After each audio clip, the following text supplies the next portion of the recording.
Hello viewers, how are you all doing? I know you are all doing really well. Namaskara and welcome to the inaugural episode of Rupee Rakshak news channel. I am your host Raghu Rao. Every week I am going to take you through precisely those things that are important for you to grow your money and few other things to make the money part more interesting. Today we start with our inaugural episode, which is an Independence Day special from Rupee Rakshak.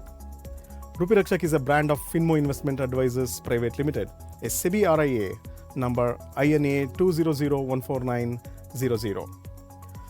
So, whatever views we share on the financial markets for the week is from a registered financial advisor. And it's for your benefit and education, but this is not an investment advice. So if you need investment advice, you're welcome to go through our website rupeerakshak.com, contact us, and if you like our coverage of views and news, subscribe to this channel on YouTube. Now let's welcome financial economist and founder of FinMo and Rupee Rakshak, Mr. Mohan Krishnarao. He can tell us how watching this channel can be the best use of your time. Welcome, Mohan Krishnarao. Thank you, Raghu. Wishing all the fellow Indians a warm greetings on the 77th year of independence of a great nation, Bharata. Mohan, tell us, why should people watch this news channel? What benefit do they get by watching this news channel? See, the Rupee Rakshak news channel, when people watch, there is always a question why there has to be one more news channel. There's already plenty of news channels, the business channels like CNBC, ET Now, Z Business. Besides, there are a lot of news that individuals consume today, being all the time on the Twitter. There is instant, every second news coming in. This is also the problem of plenty, because you do not know what is right, what is wrong. For an investor, it is all the more important because an investor has his money either in stock market, in mutual funds, in bonds, in real estate, property, gold, silver. So whatever news is coming in, is it going to affect the investor? So what we are addressing in Rupee Rakshak News is to make things simple from the investor's point of view, that he can get confidence that what is happening in the market is not affecting him. If at all, if it is affecting him, he knows what action to take. Basically, you can sleep peacefully in the night when you watch this Rupee Rakshak News. Once in a week, at least spend half an hour, 45 minutes in a week, you can sleep peacefully. The Rupee Rakshak News aims to offer the investing public a clear view of the market action in each of the asset class. The role of a financial advisor like FinMo is to work in the interest of the investors, and this RR News aims to help the investors with simplified market understanding and take charge of their investments. And Rupee Rakshak News brings out a new episode every Friday. They should be able to sleep peacefully if they watch Rupee Rakshak News. Oh yes, Mohan. Sleeping peacefully is the key takeaway, and it's very important, definitely. Viewers, we are celebrating our 77th year of independence. In these 76 years from the day of independence, the journey of India is nothing but splendid.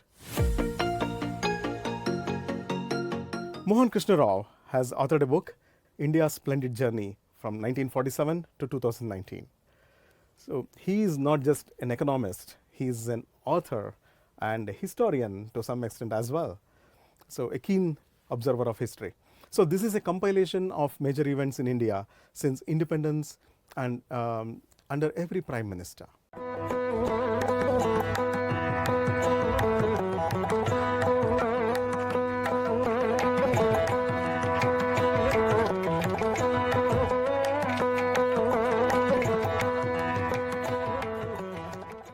This is the first time Jawaharlal Nehru in that picture took the oath as a Prime Minister of India in 1947.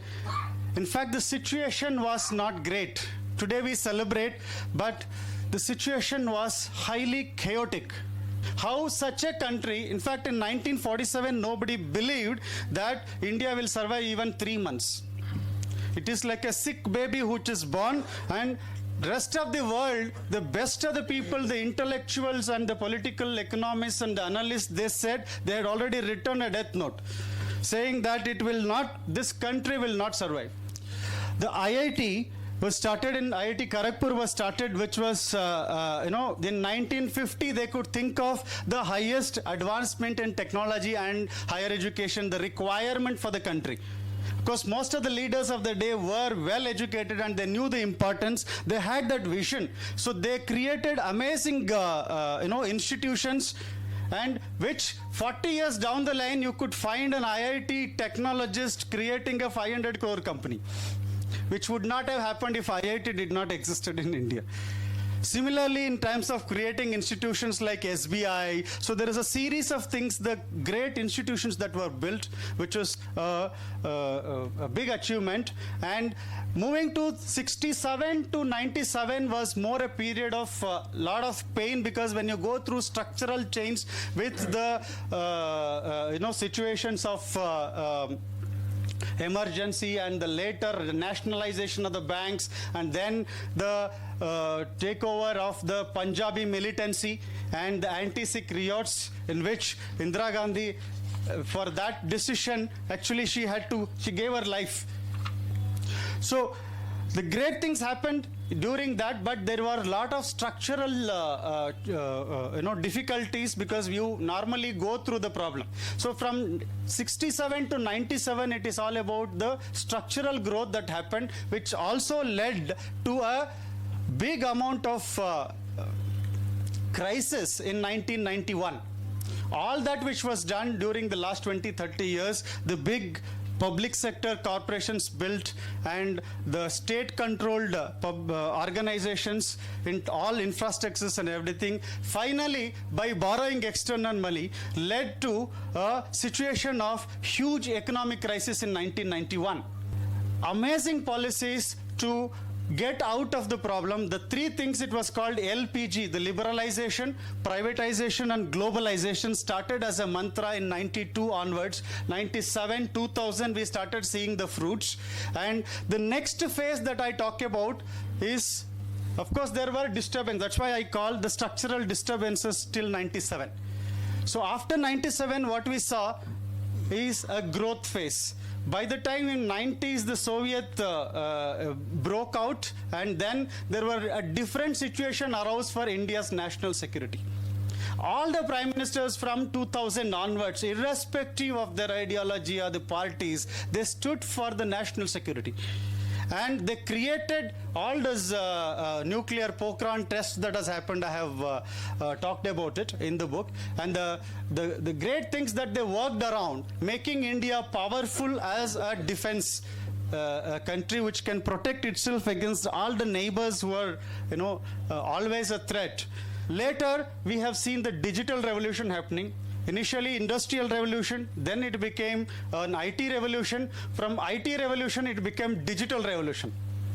And the growth what we have seen is unprecedented from 95 onwards in terms of economy, in terms of the way we live, the life that has changed. The prime ministers from, I have taken it two parts, till 1991 one phase, and after 92 another phase. So all the prime ministers who came up to 91, this was more a socialist model of development. From there it became a free market development. From 92 onwards with the liberalization, how things have changed, what kind of contributions have come in difficult times, how they have managed and taken tough decisions. I have tried to keep it very less. It's about just 60 pages on this small book. So it is hardly about 25 to 30 pages is what is there. It's a very small volume, but it is more of a collection rather than, it is just to ignite the interest so that someone can go and do more research. Oh, that's a wonderful and crisp compilation of our history from 1947 to now. Mohan, may I ask, what made you write this book? Basically, see, I've been a financial economist. For me, history is not my subject. But what I felt, you can't understand the country today if you do not know the past. Particularly, my interest was to give this message to the younger generation and especially the students who are in probably the high school, till 10th and 10+2, and college students. I myself didn't know that there is such a wonderful history till I went into this for the last 73 years. Then today nobody has time. Oh, certainly. The younger generation in particular wants things And they are quickly. busy on their phones, they are busy on multiple activities, not just on phone. And it's not that they are not interested, but you have to give them something that they can read in very short span of time.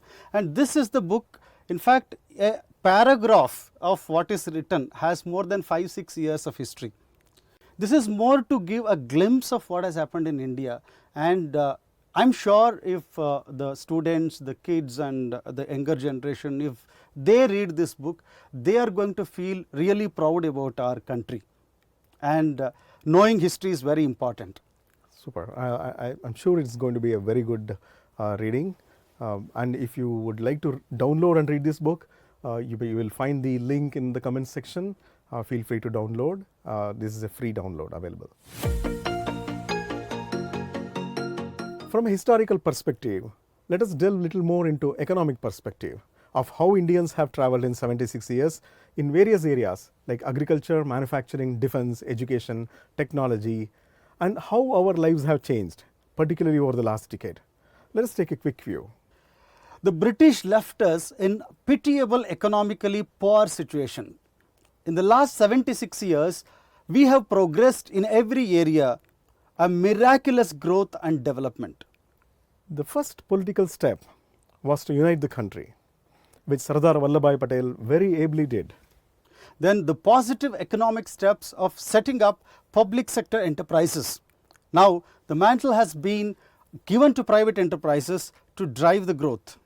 The government has ushered in major reforms and provide support to businesses and farming through green revolution, telecom revolution, IT revolution, crop insurance, make in India, building infrastructure, multimodal connectivity, banking reforms, education reforms, skill development, defense modernization, automation and many more initiatives.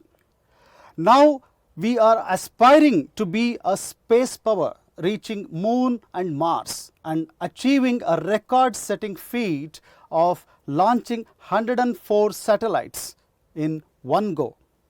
On the path of being a Vishwaguru, events such as International Yoga Day, G20 leadership, and so many more are bringing the world around India as its center, while icons of national pride such as Naya Sansad Bhavan, National War Memorial, Statue of Unity serve to bring the nation together. So, the stage has been set for India. A Morgan Stanley report published this week talked about the past decade in numbers and what the growth outlook for the next 3 to 5 years is. Let's take a look. Our forex reserves has almost tripled. The corporate debt in the last decade has reduced despite COVID. FDI, very important to bring capital from outside. 5 times increase in foreign capital proves that India remains a good destination for investing. CPI inflation is down, though still a problem. Inflation is a nemesis of growth, as all of you know. Direct benefit transfers plays a great role in reducing corruption and bringing benefits directly to the needy. More effective and less leakage. Whether you're looking for opportunities to invest some money right now, or you want to make sure your investments are doing well, you need to know equity, bonds and mutual funds. We are covering these in our weekly updates to you. So please keep coming back to this channel every week. We bring you new updates about equity, bonds and mutual funds every week. Thank you. Thanks again for watching. Signing off, this is Raghu.